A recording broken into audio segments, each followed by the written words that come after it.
अस्सलामुअलैकुम नाजरीन, public TV पर आप देख रहे हैं प्रोग्राम खबर गर्म है। मैं हूं सोनिया अदनान और हमेशा की तरह मेरे साथ मौजूद हैं एहतशामुल हक साहब। नाज़रीन, सारे प्रोग्राम का आगाज करेंगे एक बड़ी अहम डेवलपमेंट से। 18 अक्टूबर को कैप्टन रिटायर्ड सफदर की गिरफ्तारी पर आईजी सिंध के तहफ़्फ़ुज़ात से मुतालिक पाक फौज ने अपनी इंक्वायरी मुकम्मल करके रिपोर्ट पेश कर दी है और मुतालिका अफसरान को जिम्मेदारी से भी हटा दिया गया है। ISPR की जानिब से जो जारी बयान है उसके मुताबिक पाक फौज ने 18 अक्टूबर को पेश आने वाले वाक़े की इंक्वायरी रिपोर्ट मुकम्मल कर ली है। इस पूरे वाक़े के थोड़े से अगर बैकग्राउंड की तरफ मैं आपको लेकर जाऊं तो 18 अक्टूबर को जलसे से पहले हमने देखा कि मरियम नवाज और कैप्टन रिटायर्ड सफदर कुछ कारकुनान के हमरा जो है वो मज़ार कायद पर गए।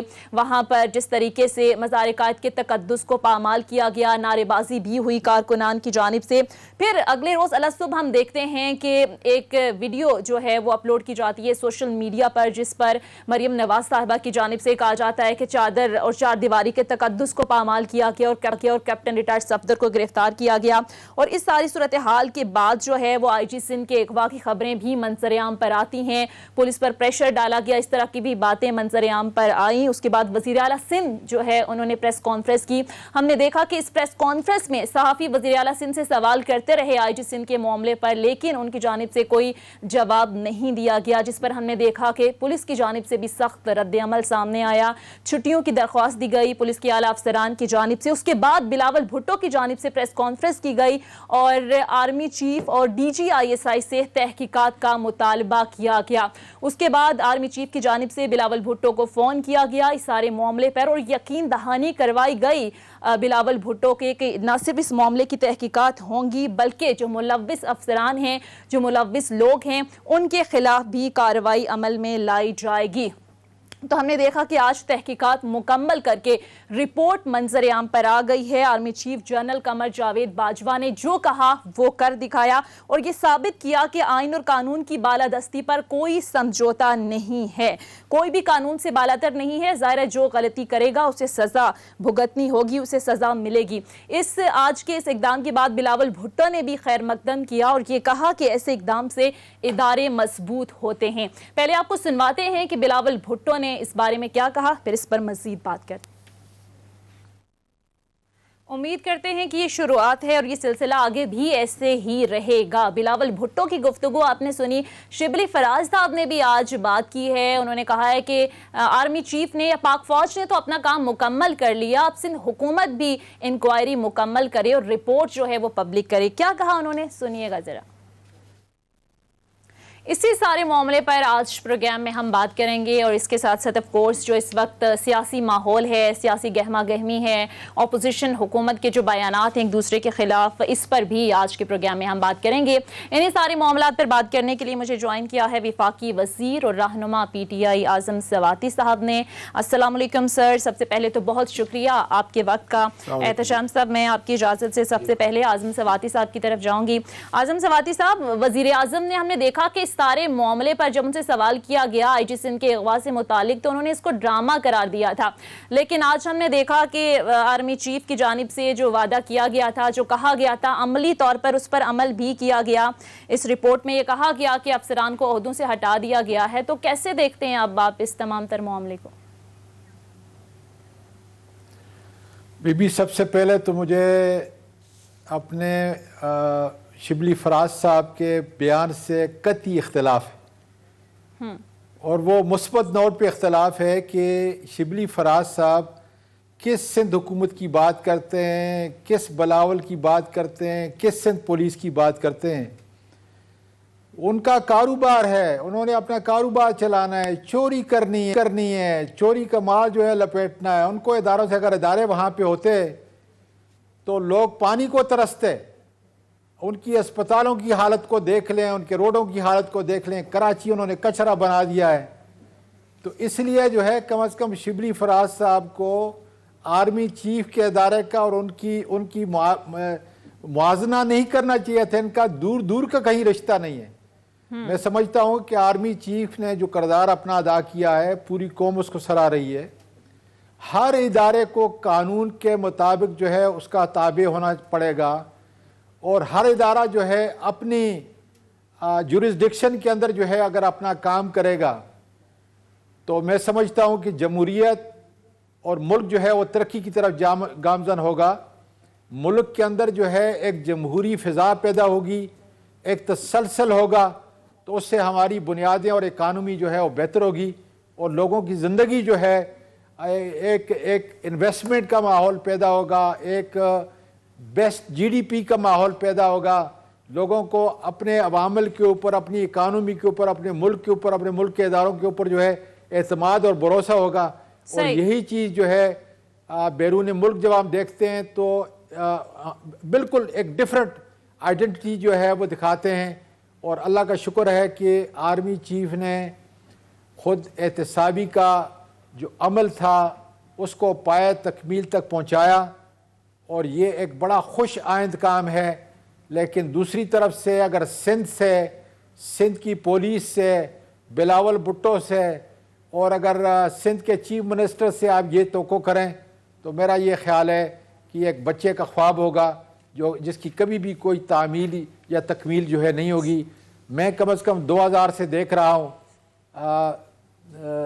तकरीबन 20 साल आज हो गए कि सिंध को जिस डगर के ऊपर जो है वो लगाया हुआ है मुख्तलिफ अदवार के अंदर, वो एक स्याह दास्तान है जिसके जितने औराक जो है मेरा ख्याल है बंद किए जाए वो बेहतर है। ठीक है, आप सिंध हुकूमत की बात कर रहे हैं, लेकिन जरा पीटीआई हुकूमत की कारकर्दगी पर भी बात करेंगे। एहतशाम साहब, मैं आपकी तरफ आऊंगी। सबसे पहले तो इस पर कमेंट कीजिएगा। आज आर्मी चीफ ने जो कहा वो कर दिखाया। आप समझते हैं कि ये जो तासुर आमतौर पर कहा जाता था कि अकाउंटेबिलिटी नहीं होती इदारों में, तो इस तासुर की कितनी नफ़ी हुई है?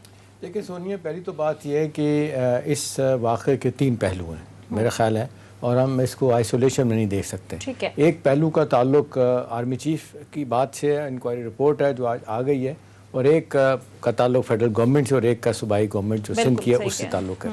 देखिए, अब हमने देखा कल तक तो कई लोग कह भी रहे थे, चैनल पे ये भी बात हुई कि जी ये तो रिपोर्ट आएगी नहीं, कहाँ चली गई है।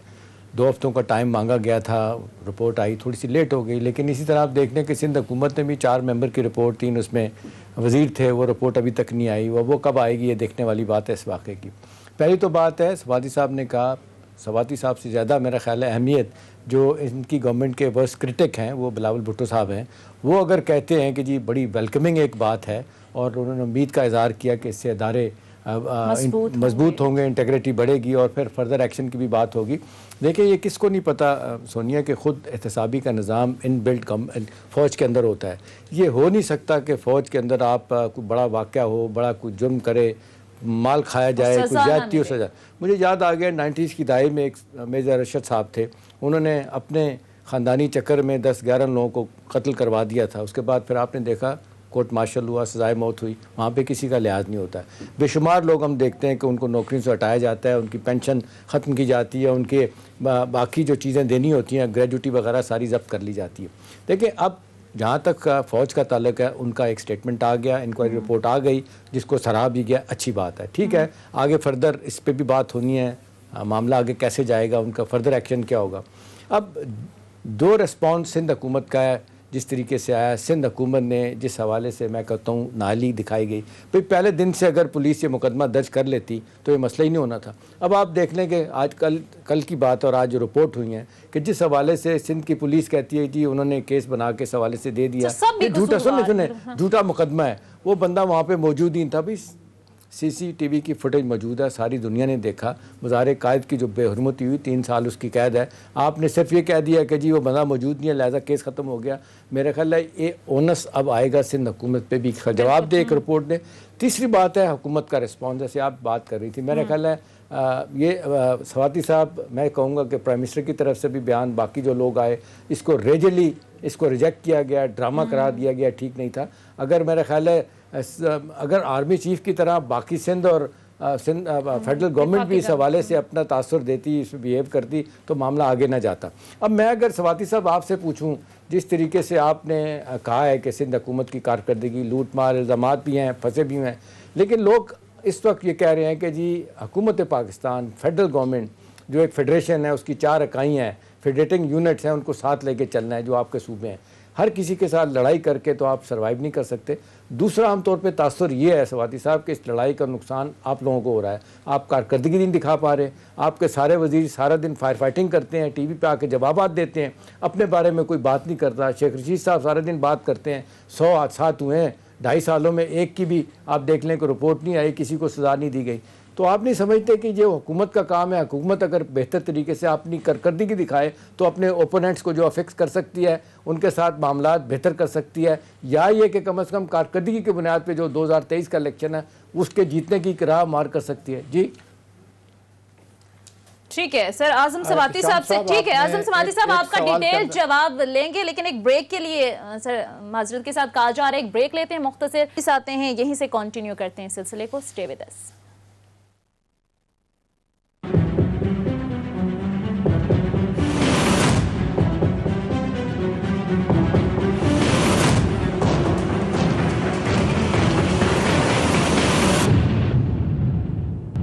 ब्रेक के बाद खुश आमदीद। एहतशाम साहब, ब्रेक पर जाने से पहले आप कुछ सवाल कर रहे थे, सवाल पूछ रहे थे सवाती साहब। ये जिस तरीके से सियासी माहौल जितनी कशीदगी पैदा हो चुकी है, मुज़ाकरात हो नहीं रहे, वर्किंग रिलेशनशिप अपोजिशन से बन नहीं रहा, वो कहते हैं हमें नैब के केसेस की बात नहीं है, हम इस पर नहीं इसरार कर रहे। हुकूमत कहती है जी वो चाहते हैं NRO देना। अब सवाल तो इस वक्त ये है कि ये जो सख्त रवैया वज़ीरों की तरफ से, लोग कह रहे हैं कि जी प्राइम मिनिस्टर साहब खुश होते हैं, शाबाश देते हैं उस वज़ीर को जो सख्त बयान देता है अपोजिशन के लोगों को।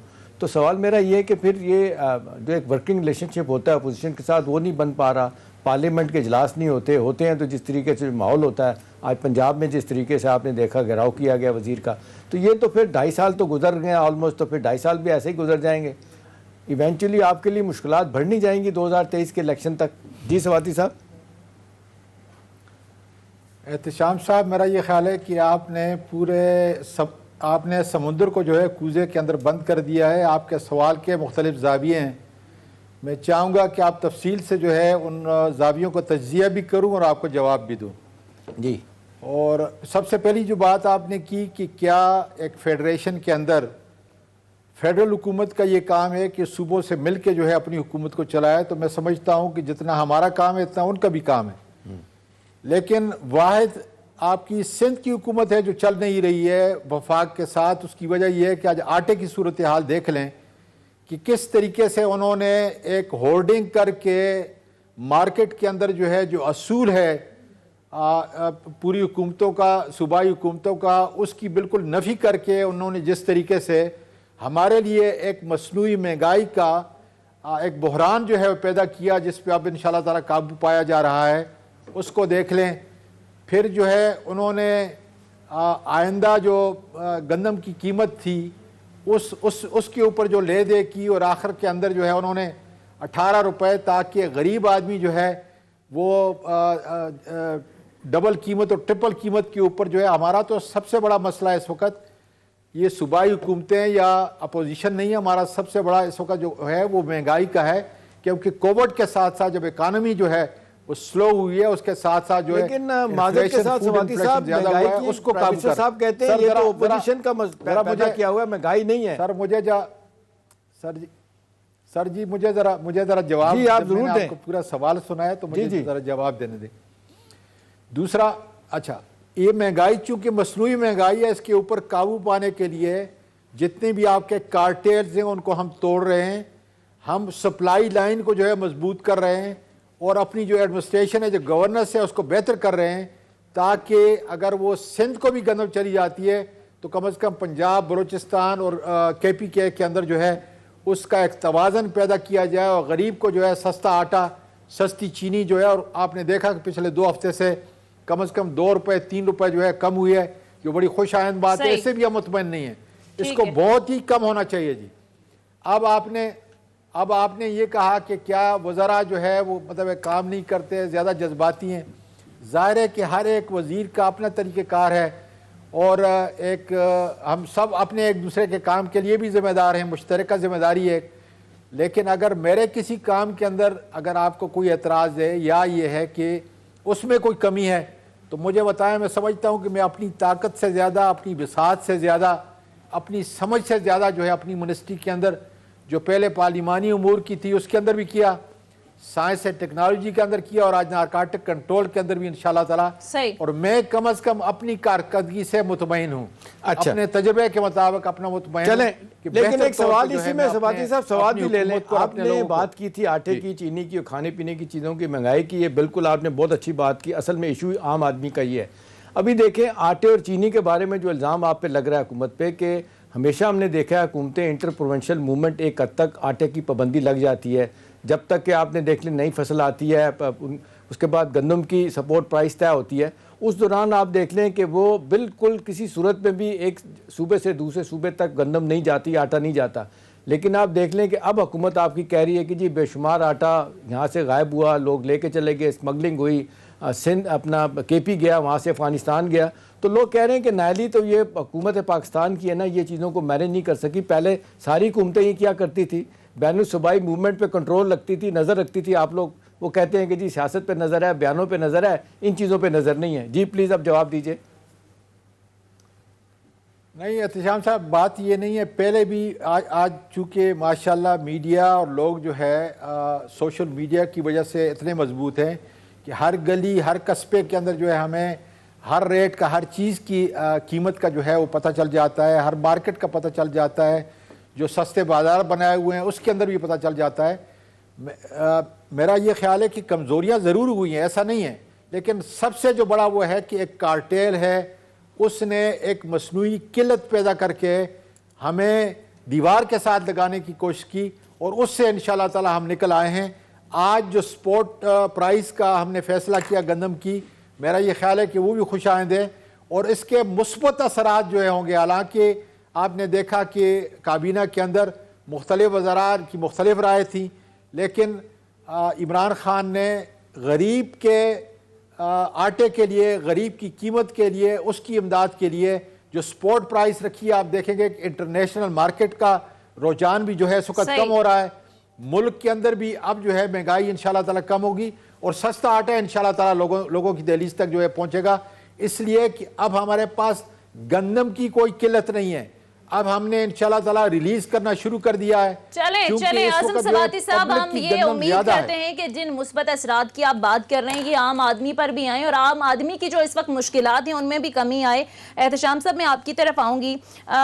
एक तरफ हम देख रहे हैं कि तनाव जो तलखी है ना सियासत में वो बढ़ती जा रही है। कल जिस तरीके से हमने बात भी की कि मरियम नवाज तो कह रही थी कि हम नाम लेना गवारा नहीं करते प्राइम मिनिस्टर का, इमरान खान दूसरी तरफ कहते हैं कि मैं छोड़ूंगा नहीं इनको, लूटी दौलत वापस लेकर आऊँगा, जब तक ना आए मैं छोड़ूंगा नहीं। असल इश्यूज पे सिर्फ फोकस हट रहा है। वैसे तो आजम सवाती साहब कह रहे हैं कि हम कोशिश करें, लेकिन आपको लगता है कि अगले कुछ अरसे में इसमें कुछ कमी आएगी, कोई रिलीफ मिलेगा? देखिए, पहले तो बात यह है कि जो जिस सूबे के साथ लड़ाई झगड़ा है, सियासी इख्तलाफात हैं, वो सिंध के साथ है। अभी सवाती साहब बात कर रहे थे सपोर्ट प्राइस गालिबन 1700 रुपये पर 40 kg हुकूमत ने मुकर्रर की है, सिंध हुकूमत ने 2000 मुकर्रर की है। ठीक है ना, इसमें देखिए इतना बड़ा फ़र्क आ गया, वो किसानों को ज़्यादा सगे नज़र आ रहे हैं इस वक्त।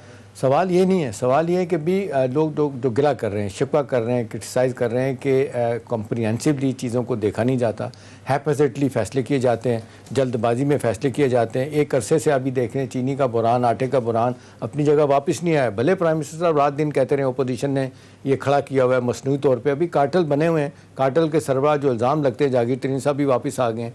ठीक है, जिस तरीके से 3 रुपये की चीनी की उन्होंने सब्सिडी ली गई थी, जिसमें 52 करोड़ रुपया जहांगीर तरीन की कंपनियों को मिला था, तो सवाल तो ये है कि वो अब दोबारा आ गए हैं, उनसे क्या फायर फाइटिंग करवाएंगे? वो तो कह दें ये 15 रुपये में चीनी कम भी कर दूंगा, नया क्रशिंग सीज़न आ रहा है, हम उसको ढंग तरीके से लेके जाएंगे। मेरा अपना ख्याल है कि हुकूमत जो है ना अपनी एनर्जीज़ उनकी सियासी अपने ओपोनेंट्स को फिक्स करने में, नीचा दिखाने में ज़्यादा लग रही। आप करें, आपकी सियासी लड़ाई है, आप लड़ें, आप लड़ते रहेंगे, कोई नहीं आपको रोक रहा, लेकिन प्रोसेस में कारकर्दगी होगी। प्रोसेस में अगर आप जिस तरीके से परसों अच्छी बात आई, प्राइम मिनिस्टर साहब ने पिछले हफ्ते प्रेस कॉन्फ्रेंस की, सारे वजीरों को बिठाया, हर वजीर ने अपनी कारकर्दगी बिठाई। ठीक है, चीज़ें मूव हो रही हैं आहिस्ता से, लेकिन अभी वज़रा भी शिकायत कर रहे हैं इजलासों में, कहते हैं कि हम अपने हल्के में जाते हैं तो लोग हमसे पूछते हैं ये सवाती साहब ये सोनिया का बड़ा इंपॉर्टेंट सवाल है, मैं चाहता हूँ आप ही इसका जवाब दें कि अगर कैबिनेट मीटिंग में अगर लोग कहें बैठ के कि जी महंगाई ज़्यादा है और महंगाई कंट्रोल में नहीं हो रही। आपको याद है कि एक मार्केट मैकेनिज्म एक ज़माने में होता था, मैजिस्ट्रेट का इंस्टीट्यूशन होता था, प्राइस कमेटियाँ होती थी, वो तो बिल्कुल ही ख़त्म हो गए हैं। DC का एक ऑफिस होता था। अब आप देख लें मिडल मैन भी जो जिस तरीके से पैसा बना रहा है, कोई पूछने वाला नहीं है। तो ये सारी चीज़ें तो आपके ख़िलाफ़ ही जा रही हैं हुकूमत के। देखिए एहतशाम साहब, पहली बात जो है मेरा ख्याल है कि चूँकि आपने डिस्कस की है और बहुत सारे नाजरीन जो है पूरे मुल्क के अंदर जो है आपको सुन रहे हैं, सब्सिडी का निज़ाम जो है ये करोड़ों के अंदर नहीं है, ये बिलियंस के अंदर नहीं है, ये ट्रिलियन के अंदर है। आज सब्सिडी पे हमें एक बड़ी ज़बरदस्त किस्म की जो है ब्रीफिंग दी गई और हर एक मेरा ख्याल है कि हर जी शऊर आदमी जिस तरीके से जो है प्राइम मिनिस्टर इमरान खान ने बयान किया कि सब्सिडी सारी दुनिया के अंदर उसके सिर्फ 2 बुनियादी असूल हैं। एक ये कि गरीब से गरीब तर लोगों को सब्सिडी मिलनी चाहिए या गरीब से गरीब तर इलाकों को सब्सिडी मिलनी चाहिए, और दूसरा ये है कि रेवेन्यू जनरेशन के लिए जहां आप सब्सिडी देते हैं वहां पे आप एक्सपोर्ट मार्केट को जो है मुनज़्ज़म करते हैं, उसको जो है बढ़ाते हैं और अपना फॉरेन एक्सचेंज जो है कमाते हैं, उनको सब्सिडी। लेकिन माशाल्लाह पिछली हुकूमतों ने ट्रिलियंस के अंदर, मैं बिलियन की बात नहीं कर रहा, मैं बिलियन की बात नहीं, मैं ट्रिलियन की बात कर रहा हूँ, जिस तरीके से सब्सिडी के निज़ाम को और अपने मुल्क के फिस्कल बुनियादों को जो है हिलाया है, उसको ठीक करने के अंदर आपके 2.5 साल नहीं कई साल और लगेंगे, ताकि एक मुल्क को एक सिमत के ऊपर जो है, देखें रिफॉर्म जो है वो कोई एक प्रोजेक्ट नहीं है कि आप इस प्रोजेक्ट को जो है इस गली से निकल के अगली गली को जो है बनाते हैं या नहीं बनाते। और ये जो अपना रिफॉर्म का एजेंडा है, ये आप बुनियाद बना रहे हैं और वो बुनियाद बन चुकी है, आइडेंटिफाई कर चुके हैं हम। लेकिन माजरत के साथ सवादी साहब देखें ना, ये जो कार्टल्स हैं, चीनी के हैं, सीमेंट के हैं, आटे के हैं, बेशुमार हैं, वो आपकी हुकूमत ने वादा किया था कि कार्टेल अनर्थ करेंगे, सजाएं दी जाएंगी। चीनी आटे के ऊपर कमीशन रिपोर्ट भी आ गई, SEC इनकी कंपटीशन कमीशन वालों की भी रिपोर्ट आ गई। अब कहा गया था कि ये सारे केसेस SECP में जाएंगे, जो FI है FI के पास जाएंगे, जो सेंट्रल बैंक है उनके पास जाएंगे, NAB के पास जाएंगे। लोग ये कह रहे हैं हशप हो गया मामला, साथ देने के बाद वापस आ गए हैं। जहांगीर तरीन साहब कहने वाले लोग कहते हैं कि खामोशी इख्तियार हो गई है, मुझे आप जवाब दे दें, इसकी अब सारी चीजें अच्छा नजर आएगा आपको। आप जनाब अली, आप मुझे ज़रा जवाब दे दें कि नेब के कितने अरब खरब ट्रिलियन को कहते हैं रुपए के केसेस उन्होंने डिक्लेयर किए और उन्होंने बाकायदा तौर के ऊपर जो है रेफरेंस फाइल किए। मैं आपसे ये पूछ रहा हूँ सवाल, ताकि आपके जितने चाहने वाले हैं वो अप्रिशिएट करें मेरे सवाल को।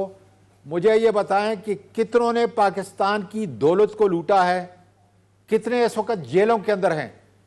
सबसे बड़ा जो चोर था वो तो मुल्क का 3 बार वजीर आजम था, वो मुल्क से इदालतों को भी चकमा देकर, आपके सेहत की मिनिस्ट्री को भी चकमा देकर जो है मुल्क से बाहर जा चुका है। को चकमा दिया गया तो कतन हुकूमत की नहीं। सुने ना, मुझे ये बताएं कि कितने ट्रिलियन रुपए के आपके रेफरेंस फाइल हुए हैं।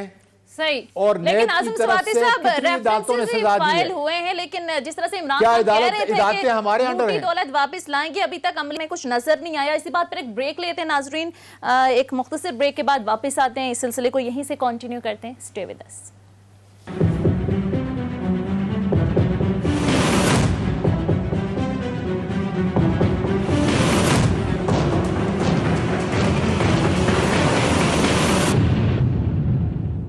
ब्रेक के बाद खुश आमदीद एहतशाम साहब, मैं आपकी तरफ आऊंगी। अभी जिस तरह से कारकर्दगी पर बात हो रही थी हुकूमत की, लेकिन हम देख रहे हैं कि चैलेंजेस बहुत ज़्यादा हैं। एक तो महंगाई है जो काबू से बाहर होती जा रही है, दूसरी तरफ कोरोना भी एक अहम मसला है, लेकिन इसके साथ साथ हम देख रहे हैं कि PDM भी हुकूमत के लिए एक बड़ा चैलेंज साबित हो रही है। कल वज़ीर आज़म की ज़ेर सदारत एक इजलास भी हुआ जिसमें काउंटर किस तरीके से करना है इस पूरी तहरीक पर, इस पर बात हुई। आप समझते हैं कि हुकूमत के लिए एक चैलेंज है, हुकूमत अब प्रेशर में है? देखिए हुकूमत दबाव में बिल्कुल है, अगर कोई कहे कि ठीक है। दबाव आजम नहीं है। सवाती साहब से मेरे ख्याल से सर जान लेते हैं। आजम सवाती साहब, अगर आप सुन सकते हैं तो ये जो कल इजलास हुआ वज़ीर आज़म की ज़ेर सदारत, इसमें क्या कुछ डिस्कस किया गया? इतलात ये भी हैं कि PDM की जो तहरीक है उसको कैसे काउंटर करना है, किस तरीके से इसको जो है फेस करना है, इस हवाले से स्ट्रेटजी बनाई गई। तो हुकूमत क्या कोई प्रेशर फील कर रही है इस सारी सूरत हाल को लेकर? देखें बीबी, मैं सच्चाई का दामन जो है हाथ से नहीं छोड़ूंगा। कतन भी कोई चीज़ डिस्कस नहीं है, आज भी डिस्कस नहीं हुई।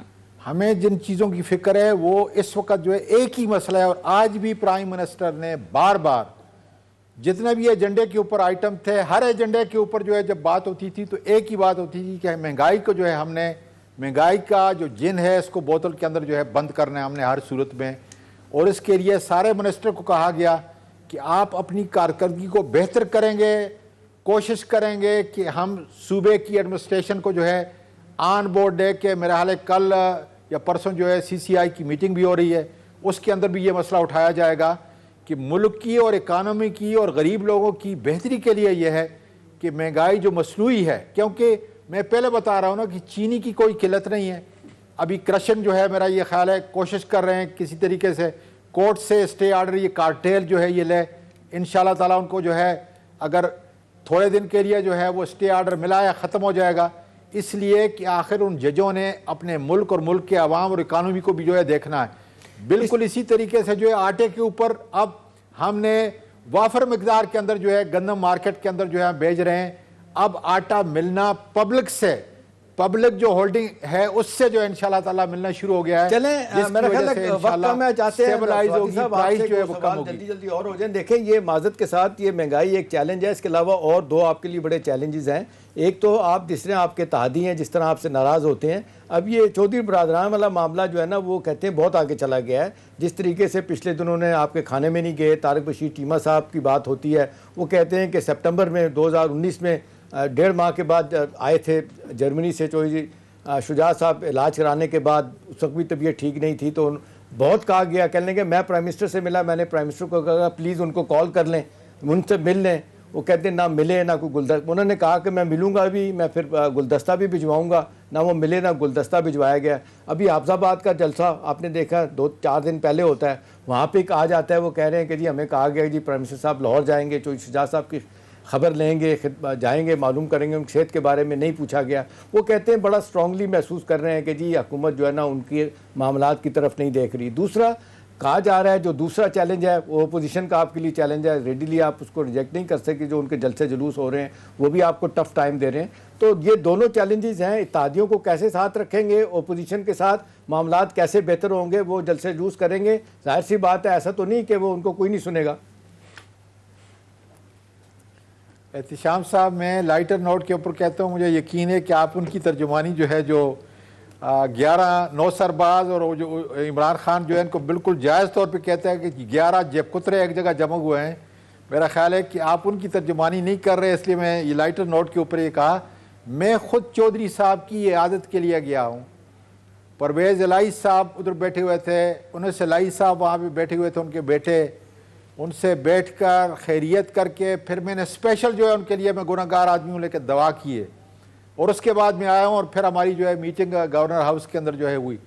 कहने का मकसद ये है कि इमरान खान के दिल में चौधरी साहब के लिए इंतहाई इज़्ज़त और तौकीर है। हमेशा उन्होंने कहा है कि मैंने चौधरी शुजात हुसैन से बहुत कुछ सीखा है। मैं समझता हूँ कि उन्होंने उनके लड़कियों को भी टेलीफोन किया है, जुल्फ़ी बुखारी वहाँ पर गए हैं, पंजाब का चीफ मिनिस्टर वहाँ पे गया है, और हमारी दुआ है अल्लाह ताला उनको जल्द सेहतयाब करे। मैं समझता हूँ कि ये जो है मतलब सवाती साहब, वो कहा जा रहा है कि जहांगीर तरीन साहब 7 महीने के बाद वापस पाकिस्तान आए लंदन से। वो कहते हैं मैं हर साल जाता रहूँ, लेकिन 7 माह नहीं रहे। कहने वाले लोग कहते हैं केसेस के वजह से नहीं आए थे, अब बुलाया गया, अंडरस्टैंडिंग के साथ बुलाया गया। मेरा सवाल आपसे है कि जी किस हद तक जहांगीर तरीन साहब आपके लिए फ़ायदेमंद साबित होंगे तादियों को राज़ी करने में और महंगाई के मामले को ठीक करने में? बुनियादी बात यह है कि जहांगीर तरीन साहब अपनी मर्ज़ी से गए हैं और अपनी मर्ज़ी से आए हैं, ये उनका मुल्क है, और हमें खुशी है कि अपने मुल्क के अंदर वो आके रह के जो है वो जो भी अपना करदार मुस्बत करदार अदा करेंगे इंशाल्लाह ताला हम उनको खुशामदेद कहेंगे।